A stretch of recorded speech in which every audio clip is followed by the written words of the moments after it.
Thank you, Mr. Chairman.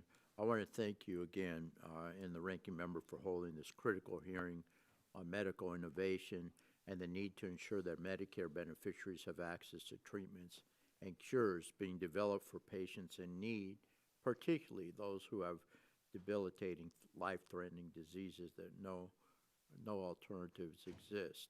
And while drugs have historically had a pathway forward, devices too often get lost in bureaucracy.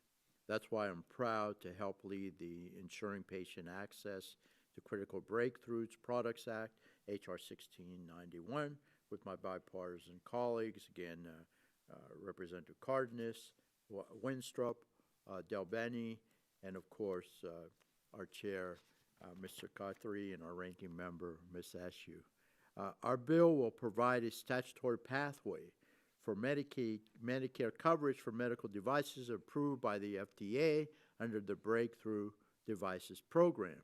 We want to expand upon and strengthen the policies recently laid out by CMS in their proposed transitional coverage for emergency technologies, TSET guidance, recently released.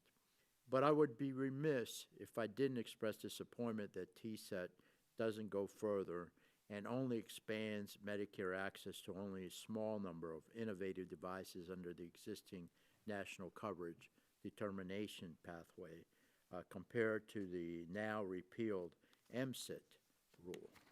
So my questions are, let's see, Dr. Miller first. I understand that there are vastly different levels of expertise and staffing resources between FDA Device Review Group and the Medicare Coverage Group at CMS, which has a much smaller footprint of medical experts on staff. Can you elaborate on the respective roles of the FDA and CMS and whether CMS should develop a means to harness external expertise without overstepping its statutory role, such as unnecessarily requiring duplicative studies redundant to what the FDA has already required? If you could answer that, I'd appreciate it, sir. Thank you. So the FDA ensures that products are safe and effective. The CMS ensures that they're reasonable and necessary for the Medicare population. So the FDA device the FDA approved or cleared device may or may not be tested in a population that's exactly representative of the Medicare population. So that's one issue where the FDA and CMS working together could improve that. We have the parallel review program, which is a good effort, but unfortunately operationally hasn't really changed that. I think that the problem is as I said, CMS has a variety of tools and it doesn't use them. It has the Medicare Evidence Coverage or Evidence Development Coverage Advisory Committee, which is 100 members. They haven't had many. They had, I think, 14 meetings of that over the past 10 years, even though the charter says 2 to 4. And when it was first set up in 2000, they had 6 meetings in that first year. So they have the external experts. They've recruited them, screened them. When I joined, and I'm no longer a member, I did, I think, 263 pages of paperwork. So it's not exactly a low entry barrier. You have to undergo ethics screening. So CMS has those tools. They just have chosen not to use them. That's why I think they need to have a statutory requirement for issuing guidance as to when they use which tool, when they're going to do an LCD, when they're going to do an NCD, guidance for when they convene an outside technical assessment, guidance for when they convene the MedCAC, and then timelines for each of those. Thank you.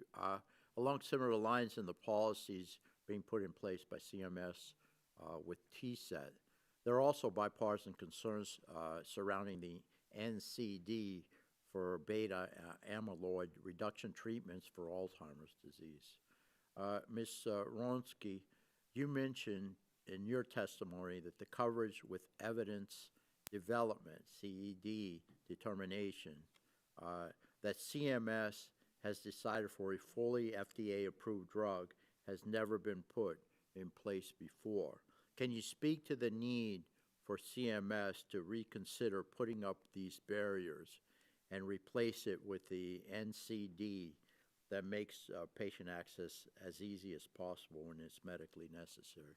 I, too, have a loved one with mid-stages of Alzheimer's. And of course, I have a lot of constituents that unfortunately were diagnosed with Alzheimer's.